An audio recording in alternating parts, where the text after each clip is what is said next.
사도행전 4장 36절부터 5장 11절까지 제가 받들어 봉독해 올립니다. 구브로에서 난 레이족 사람이 있으니 이름은 요셉이라 사도들이 일컬어 바나바라 번역하면 위로의 아들이라 하니 그가 밭이 있음에 팔아 그 값을 가지고 사도들의 발 앞에 두니라. 아나니아와 하는 사람이 그의 아내 삽비라와 더불어 소유를 팔아 그 값에서 얼마를 감춤해 그 아내도 알더라. 얼마만 가져다가 사도들의 발 앞에 두니 베드로가 이르되 아나니아야 어찌하여 사탄이 내 마음에 가득하여 내가 성령을 속이고 땅값 얼마를 감추었느냐. 땅이 그대로 있을 때에는 내 땅이 아니며 판 후에도 내 마음대로 할 수가 없더냐. 어찌하여 이 일을 내 마음에 두느냐. 사람에게 거짓말한 것이 아니요 하나님께로다. 아나니아가 이 말을 듣고 엎드려져 혼이 떠나니 이 일을 듣는 사람이 다 크게 두려워하더라. 젊은 사람이 일어나 시신을 싸서 메고 나가 장사하니라. 3시간쯤 지나 그의 아내가 그 일어난 일을 알지 못하고 들어오니 베드로가 이르되 그 땅 판값이 이것뿐이냐. 내게 말하라 하니 이르되 예 이것뿐이라 하더라. 베드로가 이르되 너희가 어찌하여 함께 꾀하여 주의 영을 시험하려 하느냐. 보라 내 남편을 장사하고 오는 사람들의 발이 문 앞에 이르렀으니 또 너를 메어 내가리라 하니 곧 그가 베드로의 발 앞에 엎드려져 혼이 떠나는지라. 젊은 사람들이 들어와 죽은 것을 보고 메어다가 그의 남편 곁에 장사하니 온 교회와 이 일을 듣는 사람들이 다 크게 두려워하니라. 아멘. 하나님의 말씀입니다. 언젠가 신문기사 사회면을 읽던 중에 일단의 청소년들이 엄청난 사회적 물의를 일으킨 비행과 관련되어 구속되었는데 저의 관심을 끈 것은 사실 그들의 비행 소식보다는 그 부모님들의 인터뷰 내용이었습니다. 그 많은 부모님들이 나와서 인터뷰를 했는데 그 중에 이런 말들이 기억이 났어요. 그럴 리가. 우리가 얼마나 착한데. 그리고 어떤 분은 이렇게도 말했습니다. 이런 비슷한 종류의 보도를 보면서 요즘 애들 정말 큰일이다라고 생각했는데 그게 바로 우리 애라니. 이런 말을 하셨더라고요. 여러분 실제로 이 목회 현장에서 부모님들을 상담하다 보면 거의 대부분 말씀하시기를 자기 자식들은 너무 착한데 친구 잘못 만나서 삐뚤어졌다고 하시는 분들을 많이 만납니다. 그런데 사실 객관적인 입장에서 보면 사실 여기서 또 이렇게 말이 험하게 나오면 안 되는데 그 녀석이 친구 삐뚤어지게 하는 나쁜 녀석이었어요. 나쁜 놈거든요. 그 녀석이. 근데 부모는 몰라요. 자기 애들은 너무 착한데 나쁜 친구 만나서 그렇게 됐다고 생각합니다. 여러분 한국말 속담에 등잔 밑이 어둡다라는 말이 있지 않습니까? 자녀에 대해서 가장 무지한 사람은 어쩌면 그 부모님들이 아닐까 생각을 해봐요. 그런데 사실 돌이켜 생각해보면 정말 부모님들이 자기 자녀들을 몰라서 이럴까? 삼참을 생각하다 보니까 그게 아닌 거라는 것을 생각하게 되었어요. 여러분 세상에서 자기 자식을 그 누구보다 잘 알고 있는 게 부모 아니겠습니까? 자기 자식이 가장 많은 자식에 대한 속속들이 잘 알고 있는 게 부모란 말이죠. 그런데 왜 그러면 어떤 때는 이렇게 부모들이 자기 자식에 대해서 무지한 것처럼 보이는가? 그거는 관점 때문인 거예요. 자기 자식을 바라보는 눈과 남의 자식을 바라보는 눈이 너무 다른 거죠. 그래서 자기 자식을 바라보는 이 안목, 관점과 다른 자식을 바라보는 관점의 차이에서 이런 현상들이 나타나고는 하죠. 어떤 안목인가요? 부모는요, 본질상 자녀들을 늘 좋은 쪽에서만 보려고 하는 성향이 있는 게 부모예요. 그래서 제 눈에 안경이듯이 정말 우리 눈에는 안 생겼는데, 못생겼다는 말은 너무 심하잖아요. 아침에 안 생겼는데 부모들은 너무 이쁘다는 거예요. 그래서 그러면 어떡합니까? 옆에 있는 분들은 저는 절대로 그런 부모님의 마음에 초치면 안 됩니다, 여러분. 은혜롭게 정말 아이가 독특하게 생겼네요. 이렇게 독특하게 잘 생겼다 이런 표현들을 사용하시는 훈련들을 하셔야 돼요. 부모들은 고슴도치라도 제 새끼가 예쁘다고 하는 어르신들의 말처럼 자기는 좋은 것만, 예쁜 것만 보이기 때문에 제 눈에 안경이라고 자식들은 늘 이쁜 거예요. 자기에게 조금만 잘하면 다른 것은 보지 않는 게 부모의 마음이기도 하죠. 그래서 부모의 마음을 이렇게 속이기가 또 쉬운 게 자식들 아니겠습니까?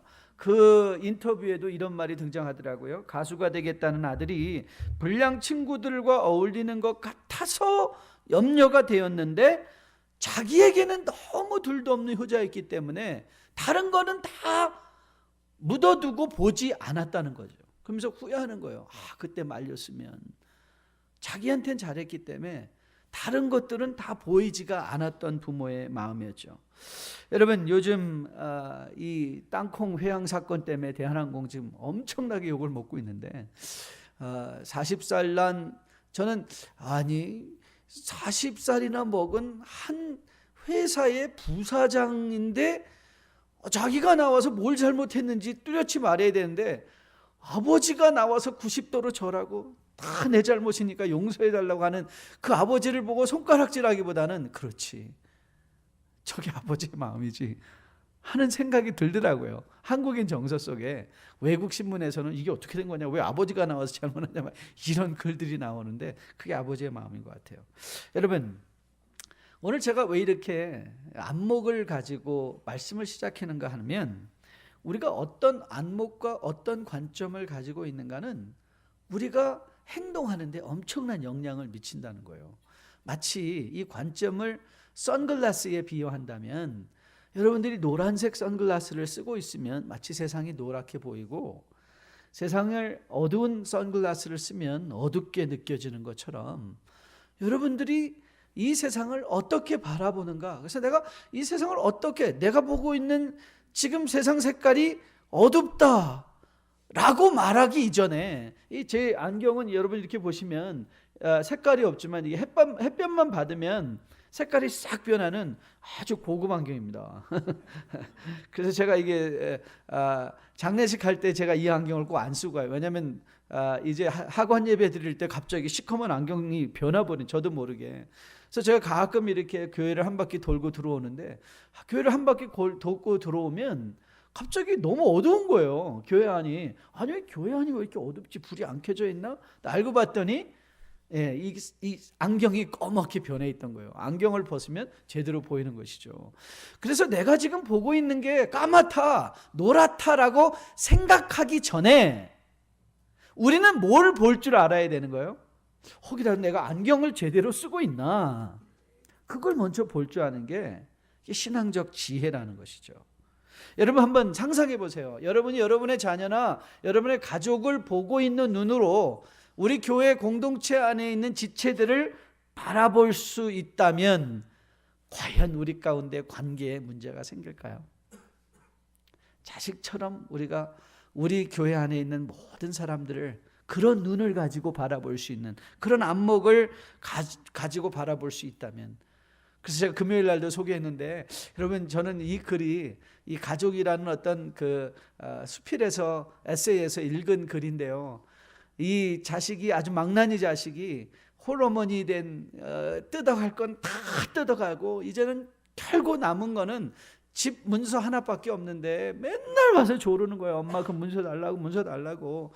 그런데 엄마는 그래도 자식을 위해서 내가 죽을 때 너한테 이 문서 하나는 남겨둬야 되지 않겠느냐 하면서 그거를 끝까지 안 주셨어요. 끝까지 안 주셨는데 어느 날 이 아들이 이제 꾀를 낸 거죠. 내가 강도로 변장해서 들어와서 이걸 훔쳐가야지. 어디 있는지 아니까. 그래서 어느 날 비 오는 날 밤에 강도로 위장해서 치고 들어와서 엄마를 밀치고, 그리고 그 문서를 빼앗아 가지고 도망치는데 뒤에서 들려오는 희미한 목소리가 있었죠. 야, 천천히 가라, 넘어질라. 엄마는 알았던 거예요. 그게 엄마 마음이잖아요. 그렇죠? 엄마 마음.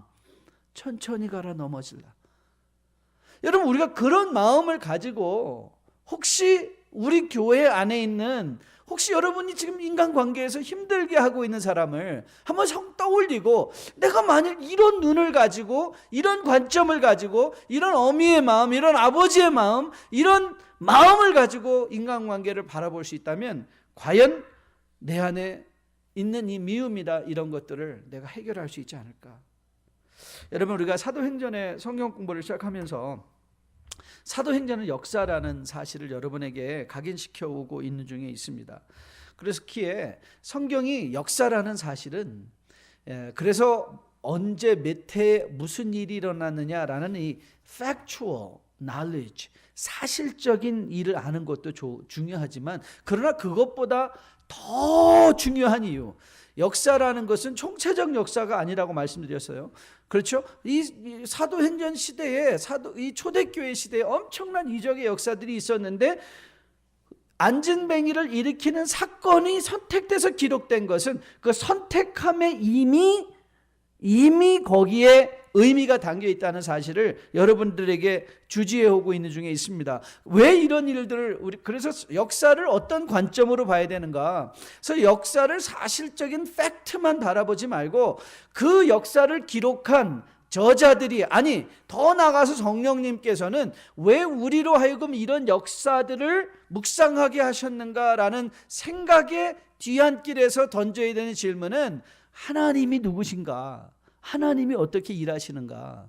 그러니까 여러분들이 하나님의 일하시는 방법을 배워가는 것이 바로 역사를 공부하는 것의 큰 의미인 것이죠. 아, 하나님께서 이런 상황에서 이렇게 일하셨구나. 그러면 우리 상황, 여러분이 매일의 삶의 현장 속에서 당면하는 그 현장 속에서도 하나님은 이렇게 일하시겠구나. 그래서 여러분이 일하시는 하나님의 모습을 마음에 교훈받고 갈 때야 비로소 이 사도행전의 역사는 진정한 의미를 가지고 우리의 삶을 바꾸는 복음으로 전해질 수 있을 것으로 믿습니다. 그래서 오늘도 우리가 이 사건을 보면서 이제 하나님은 이 사건을 어떻게 보고 계시는가를 여러분들이 이제 말씀을 통해서 공부해야 되는 것이죠.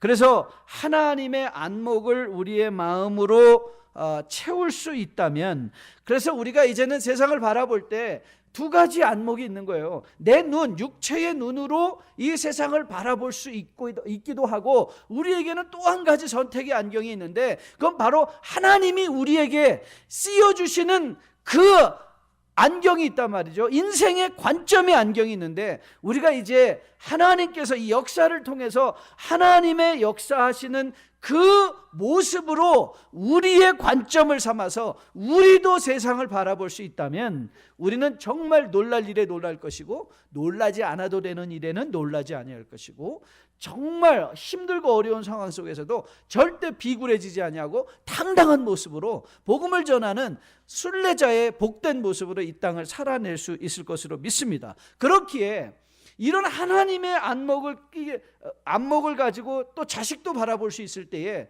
여러분 아브라함 기억하시죠? 그 약속의 독자 아들이었던 이삭을 바치라 할 때 아브라함이 기꺼이 하나님 앞에 바칠 수 있었던 이유가 어디에 있다고 그랬어요? 그가 하나님의 마음, 하나님의 능력, 부활케 하시는 하나님의 우리 인생의 대안을 제시해 주시는 하나님의 능력을 알았더니, 그 하나님의 눈으로 자기 자식을 바라보았더니 그 자식도 드릴 수 있는 믿음이 생겼다는 말이에요. 그래서 우리가 이 땅을 어떤 눈을 가지고, 누구의 관점을 가지고 이 세상을 바라보는가? Whose perspective are we seeing the world? 우리가 누구의 관점으로 세상을 바라보는가는 우리의 삶의 질에 엄청난 영향을 미치게 된다는 사실입니다. 자, 우리는 이런 역사에 대한 관점들, 우리가 무엇을 교훈받아야 되는가를 또 염두에 두고 이제 본문으로 조금씩 들어가 보려고 합니다. 여러분, 저는 믿기로 이 이단과 정통을 구분하는 좋은 기준 중에 하나가 뭐냐면 기쁨과 두려움이라고 생각을 해요. 즉 정통적인 신앙을 가진 것은, 정통적인 신앙은 신앙의 행위의 동기가 반드시 저는 기쁨에 근거해야 된다고 생각해요. It has to be always joy-based in serving the kingdom of God. 그러니까 하나님은요, 우리를 두렵게 하셔서 두려움으로 하나님 나라를 섬기게 하시는 분이 아니시라는 거예요. It's not He never brings in us fear so that we can serve Him. 그러니까 하나님은 우리를 강요해서 coercing 하시는 분이 아니란 말이죠. 우리를 강요로 강압적으로 섬기게 하시는 것이 아니라 먼저 십자가의 사랑으로 우리를 컨빈스 시켜주시는 분. 그러니까 그 사랑이 우리에게 체험되어지면 우리가 행하는 모든 행동들은 기쁨의 근거에서 행동하게 된다는 것이죠. 여러분, 최근 한국의 이 홍아무개 전도사라는 사람이 한국 시간으로 12월 14일 4시 반에 전쟁이 일어난다고 하지 않았습니까? 그런데 전쟁 안 일어났는데 자기들은 일어났대요. 그래서 또 거기에 코멘트가 탁 나왔어요. 뭐라고 코멘트가 나왔냐면 전쟁은 이미 시작됐습니다. 그런데 한국에서 지금 계엄령을 발표해야 되는데 계엄령 발표하지 않고 있습니다. 그리고 지금 북한군이 이미 20만 명이 남한에 넘어와서 지금 그런데 모든 미디어가 종북 세력에 점령당해서 지금 발표를 안 하고 있는. 이야, 사람이 어떻게. 제가 그래서 계속 한국 뉴스를 보고 있는 거예요. 전쟁 났다고 하나 계속 보고 있는데 전쟁 났다는 얘기 없거든요. 근데 저를 정말 힘들게 했던 건, 제가 그래서 이 자매의 그 설교 아닌 설교를 많이 들었어요. 도대체 어떻게, 이 사람은 도대체 무슨 마음을 가지고 이런 말을 하나. 그래서 제가 여러 개를 들었는데, 제가 들을 때마다 참 마음이 안 좋았던 건, 이 자매가 굉장히 어린 자매인데 하나님의 직통, 저는 직통 계시를 받는 사람도 왜 이렇게 무례한지 모르겠어요. 아니면 이 하나님한테 말을 받는 사람은 아무한테나 다 반말해요. 이 젊은 처자가 막 장로님이는 누굴 없어요. 그냥 막 반말로 그냥 다 해버리고 말더라고요. 그래서 왜 이렇게 무례한지, 그러면서 그 설교를 들으면서 내내 제 마음에 떠올랐던 것은, 이 사람이 지금 위협하고 있구나. 위협하고 있는 거예요. 막 전쟁 날 거니까. 그래서 제가 이거를 믿는 사람도 있나 그랬더니, 여러분, 제가 정말 놀랬던 게 뭐냐면, 이 전도사를 따르던 어떤 사람이 자기 사업을 다 정리하고 난 후에 이제 5시간 전에, 한국 시간으로 전쟁 발발 5시간 전에 글을 하나 올린 거예요. 뭐라고 올렸냐면, 저는 이제 마음이 편안합니다.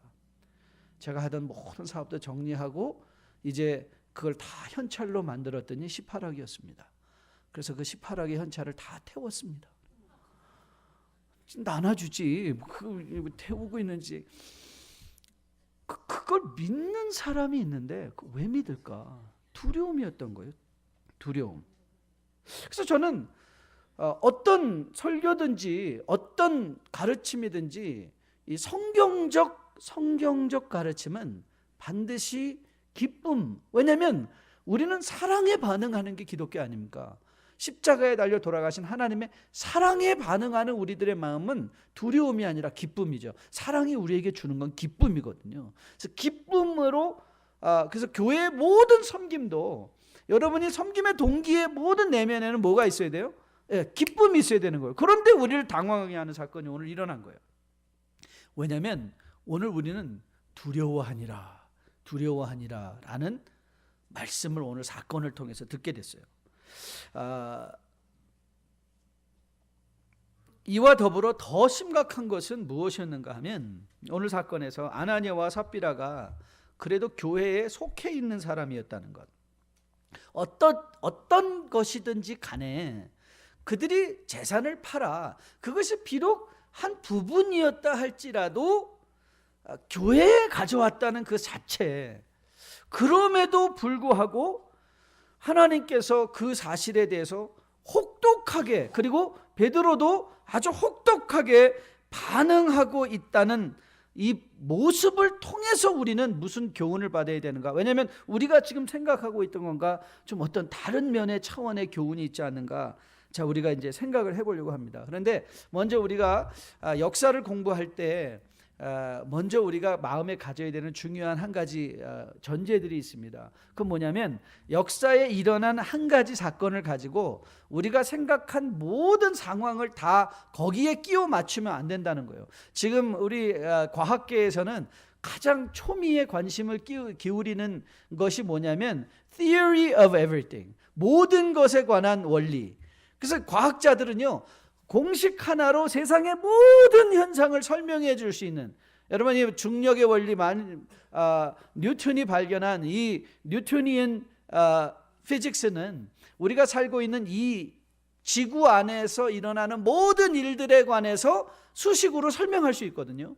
그런데 그것이 우리 지구를 벗어나면 그것이 적용이 안 되죠. 그리고 또 상대성의 원리가, 그래서 지구 바깥에서는 상대성의 원리를 가지고 하는데, 그런데 모든 것을 아우를 수 있는 theory of everything을 찾는 게 과학자들의 꿈이에요. 근데 우리도 자칫 성경을 공부할 때 어떤 잘못을 저지르는가 하면 성경에 일어난 한 가지 사건을 가지고 모든 걸 다 설명하려는 거예요. 성화도, 영화도, 칭의도, 모든 사건을 다 설명하려고 하니까 이제 사건을 이해하는 데 있어서 무리가 생기기 시작한다는 것을 여러분들이 기억하시고, 오늘 일어나고 있는 이 사건은 모든 것을 다 설명해 주고 싶은 것이 아니라 초대교회에 일어나고 있는 이 정점의 한순간에 이제 오늘 우리가 보아야 되는 것은, 오늘 우리가 등장한 몇 가지 단어들이 있어요. 여러분들이 주위에서 살펴봐야 되는 단어들이, 그 중에 사탄이라는 말이에요. 그래서 우리는 이 본문을 통해서 이제 사단이 우리 안에 어떻게 역사하는가, 그리고 사단의 역사에 대해서는 하나님이 어떻게 반응하셨는가, 그리고 그 사단의 이 역사 속에 우리가 어떻게 쓰임 받을 수 있는가. 여러분, 인생은 하나님께만 쓰임 받는 게 아니에요. 사단에게도 쓰임 받을 수 있어요. 그래서 우리가 깨어 있는 거예요. 깨어 있으라, 그 말을 우리가 마음에 기억해야 되는 것이죠. 그리고 오늘 본문을 통해서 아나니아 삽비라의 기록을 통해서 우리는 마치 비록 우리가 한 방향을 향하여 간다 할지라도, 그 한 방향의 무리에 섞여 있다 할지라도 사실 우리가 그 같은 곳을 가지 않는 경우도 있다는 사실을 우리는 보게 되는 거죠. 이 말의 의미가 무엇인가 하면, 당시에는 모든 유대인들은 적어도 1년에 한 번씩은 성전을 향하여 나아가야 됐어요. 그러나 성전을 향하여 갈 때는 가는 그 무리들 틈 속에 가다 보면 그들이 분명히 성전을 향하여 가고 있지만 다 성전을 향하여 가는 건 아니란 말이죠. 그 무리 속에서 어떤 사람은 빵도 팔고 옷도 팔고 성전에 바칠 제물도 팔고, 즉 성전을 향하여 가고는 있는데, 그러나 성전을 가려는 목적이 아니라 그 가는 무리들이 목적이 되는 경우도 많이 있는 거예요. 그래서 동상이몽 아닙니까? 그러니까 오늘 이 초대교회 안에도 여러분들이 보시면 이 바나바와 이 아나니아와 삽비라를 굳이 이제 비교시키면서 우리로 하여금 이 아나니아와 삽비라라는 인물의 내용, 이 인물들이 어떤 인물인가를 다시 한번 우리로 하여금 상기받게 하면서 오늘 일어나는 이 사건들을 우리로 하여금 깊이 묵상하게 하려는 의도가 있다고 저는 확실하게 믿습니다. 자, 그러면 이제 이 말씀을 어떻게 접근할 것인가? 여러분, 누가복음과 사도행전을 썼는데, 누가는 아주 케어풀한, 아주 주의 깊은, 사려 깊은 역사 기록자였습니다. 왜냐하면 누가가 뭐라고 말하는가 하면, 누가복음을 기록하면서 그가 이렇게 말했어요. 자, 누가복음 1장을 여러분이 펴서 확인해 보셔도 좋은데요. 자, 한번 들어보세요. 이렇게 말했습니다. 처음부터 목격자와 말씀에 일꾼된 자들이 전하여 준 그대로 내력을 저술하려고. 자, 보세요. 오늘 누가가 기록하려는 것의 첫 번째 의도는 들은 사실 그대로 기록하겠다라는 목적이었고, 두 번째는 붓을 든 사람이 그때도 많았는데, 그러니까 즉 다시 말하면 그때 일어난, 예수님을 동시에 초대교회에 일어난 일을 쓰고자 하는 사람들이 많이 있었는데 나는 그들과 어떻게 다른가? 자, 3절 말씀에 이렇게 나옵니다. 그 모든 일을 근원부터 자세히 미루어 살핀 나도 데오빌로 각하에게 차례대로 써보내는 것이 중요하다 그랬어요. 자, 그러면 이제 누가는 자신의 누가복음과 사도행전을 기록함에 있어서 중요하게 생각했다는 건, Are they true? 이게 사실인가? Am I putting them in order?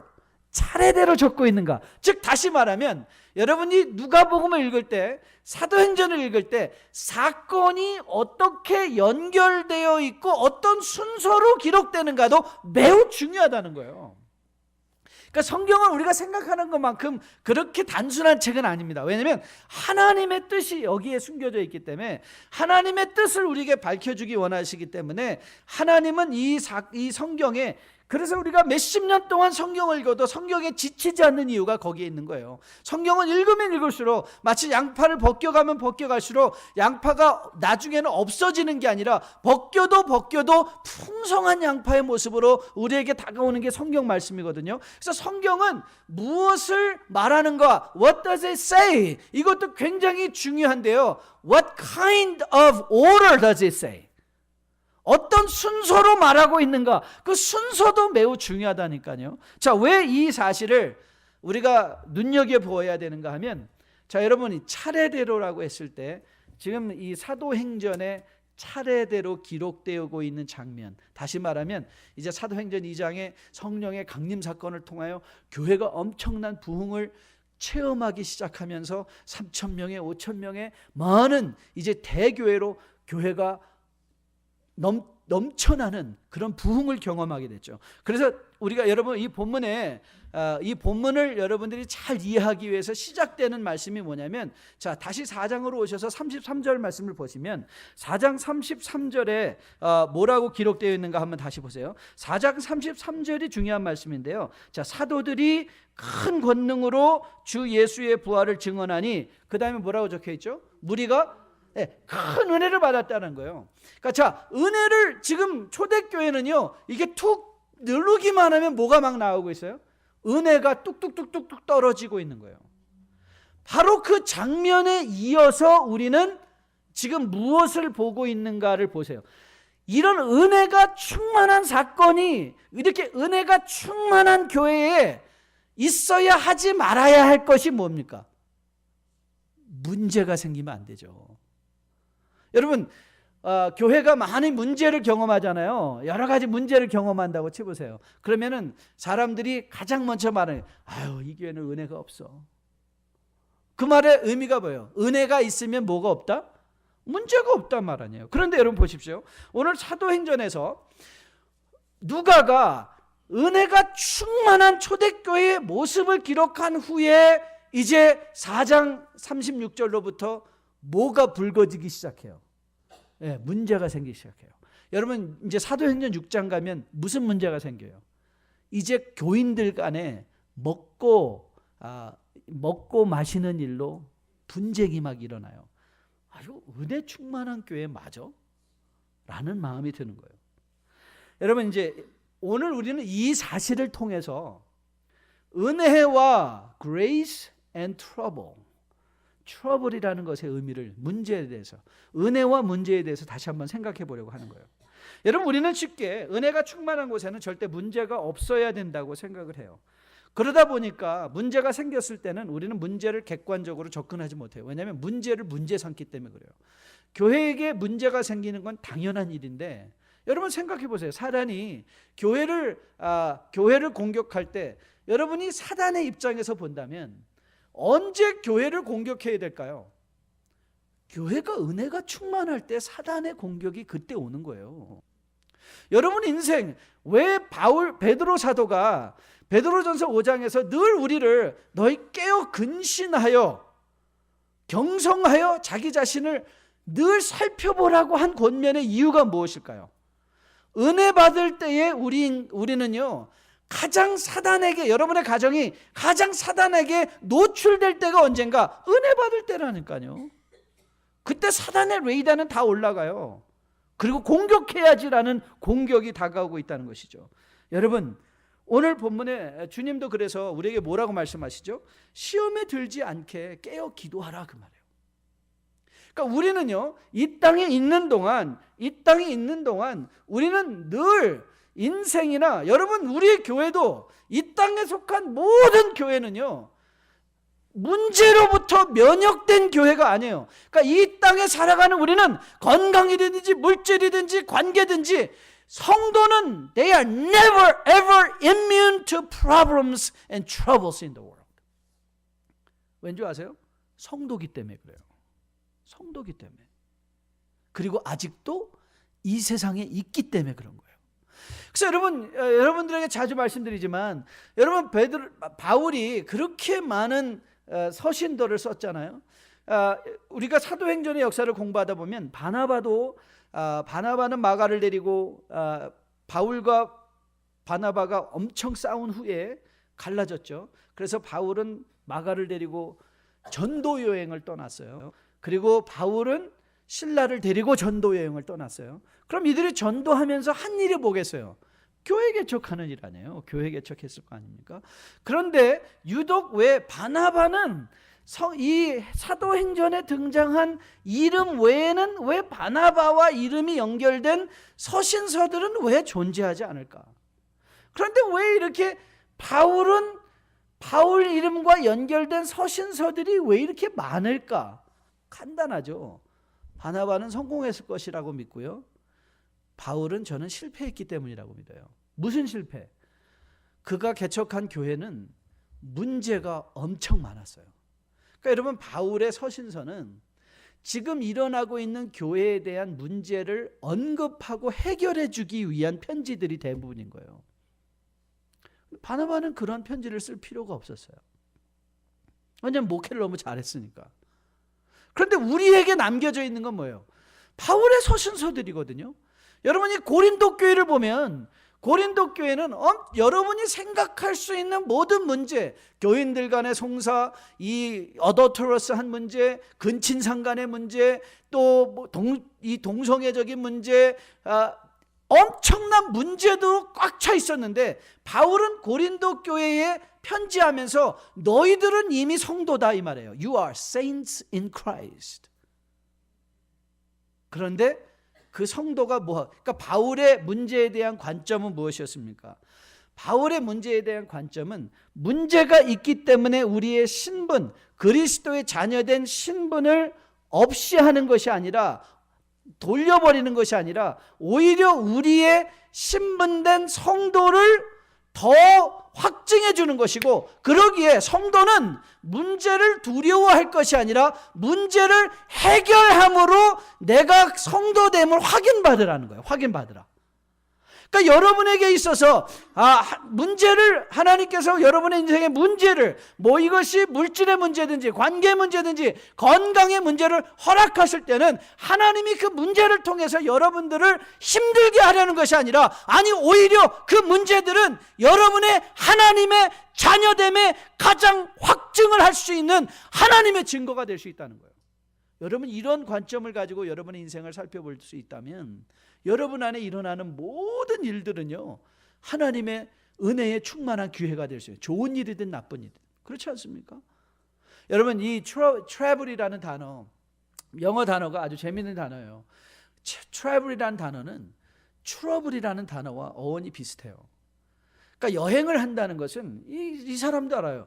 우리가 한국말에는 이미 이런 것들이 있죠. 집 떠나면 고생이다. 여행을 하면 고생인 거예요. 아무리 편해도 고생인 거예요. 집을 떠나면 고생입니다.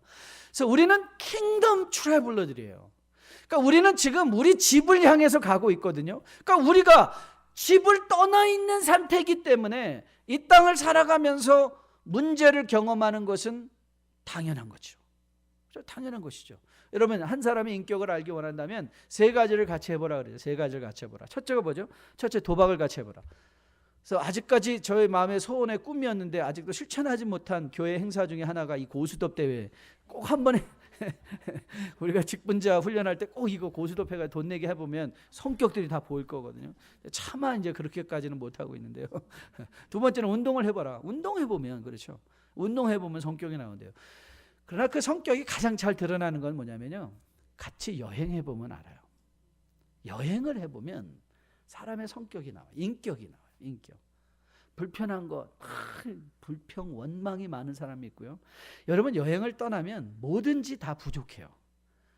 왜냐하면 짐을 너무 많이 가져가면 가는 게 불편하고, 짐을 안 가져가면 가는 건 편한데 가서 불편해요. 그렇죠? 그러니까 불편해서 이것도 안 가져왔네, 저것도 안 가져왔네. 없으면 없는 대로, 그렇죠? 없으면 없는 대로. 칫솔도 지난번에 갔더니 차마 그렇게는 못했는데요. 제가 그 여행 갔을 때 짐이 안 와가지고 제 세면도구를 다 짐에다 넣어놨는데 안 온 거예요. 그래서 이 칫솔을 사야 되나 말아야 되나 그리고 생각하고 있었는데 저희 아내가 그러더라고요. 뭐 당신 내 거 같이 써. 차마 그렇게는 안 했어요. 나가서 하나 사왔어요. 밑에 편의점이 있었어요. 샀어요. 그런데 여러분, 나는 왜 칫솔도 없어, 뭐도 없어. 거기서 불평하고 원망하고, 여러분, 그 여행자는 불평하지 않습니다. 옷도요, 그냥 한두 벌 갖고 계속 입는 거예요.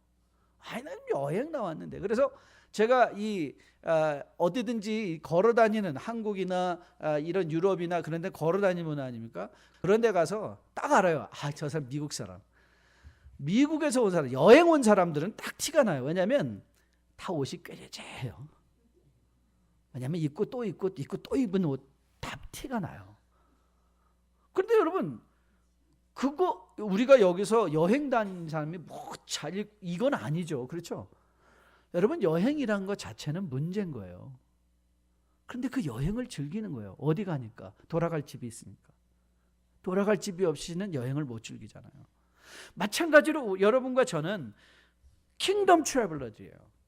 그러니까는 우리가 이 세상을 살아가면서 이런 문제들을 경험하는 것은 당연한 일이에요. 그러니까 저는 여러분들이 이 문제를 당면하게 됐을 때 놀라지 않는 여러분 되시기를 주님의 이름으로 축복드립니다. 문제를 문제로 삼지 말고 문제를 극복함으로 말미암아 하나님께서 그 문제를 통하여 우리를 정금과 같이 나오게 하시는 그 하나님의 다루심의 손길을 매일매일 여러분의 삶의 현장에서 체험하실 수 있는 여러분과 저 될 수 있기를 주님의 이름으로 축복드립니다. 자, 오늘 이 본문을 공부하면서 우리가 하나님의 관점을 이해할 때야 비로소 여러분의 인생이 자유해지는 거예요. 그러니까 우리가 인생에 문제를 문제 삼지 않는 이런 여유 있는 마음을 가지게 될 때야 비로소 우리는 세상에 지치지 않을 수 있습니다. 우리의 순례의 걸음을 지침 없이 우리의 인생 다하는 날까지 걸어갈 수 있을 것으로 믿습니다. 여러분, 오늘 그래서 1차적으로 우리가 본문을 통해서 확인한 사실입니다. 안목. 하나님께서 우리에게 어떤 안목을 갖게 원하시는가. 오늘 보니까 은혜가 충만한 교회 안에도 문제가 생기는 것을 통해서 오늘 여러분과 저에게 하나님은 우리 인생을 바라볼 수 있는 건강한 관점을 제시해 주고 계세요. 맞습니다. 여러분, 저도 여러분도 이 땅을 살아보면 때로 원하지 않는 많은 문제들을 당면하게 될 것입니다. 여러분 인생을 돌아볼 때, 여러분의 인생을 돌아볼 때 내가 걸어왔던 걸음 중에 많은 트러블들이 있었을 거예요. 그런데 여러분 한번 지금 다시 돌이켜 생각해 보십시오. 그 모든 것들을 하나님은 사용하셔서 우리를 이 자리에 오게 하시지 아니하셨습니까? 그리고 그 하나님께서 오늘 우리에게 일어나고 있는 모든 일들도 합력하여 선을 이루어 가시며 하나님 나라의 온전한 백성들로 세워주지 아니하시겠습니까? 세워주실 것입니다. 목사님, 시간은 다 됐는데 그럼 아나니아 삽비라는 도대체 어떻게 되는 겁니까? 기대하시라, 다음 주를. 이걸 한 주에 끝내려고 했는데 도저히 무리여서 이제 다음 주에 이 아나니아와 삽비라에 대해서 여러분들이 다시 한번 보실 것입니다. 그러나 오늘 저는 여러분들이 이 한 가지 교훈을 여러분들이 인생에 불평하고 원망하고 여러분의 주변에 일어나고 있는 사람들 모든 일들을 바라보면서 이건 불평하고 나는 불편하고 이 사람은 나를 힘들게 하고 이건 기쁘고 즐겁고 어떤 일인지 간에 그것에 대해서 여러분의 감정으로 좋다 싫다 나쁘다 판단 내리시기 전에 나는 하나님의 눈을 가지고 내 인생을 바라보고 있는가? 다시 한번 이 질문을 던지시고 하나님이 여러분들을 만들어 가시고 인도해 가시는 그 손길에 오늘도 우리가 하나님 손잡고 그분과 동행하며 천국에 섰을 때에 이야, 이래서 그러신 것이구나 하는 고백으로 충만한 여러분과 저 될 수 있기를 주님의 이름으로 축복드립니다.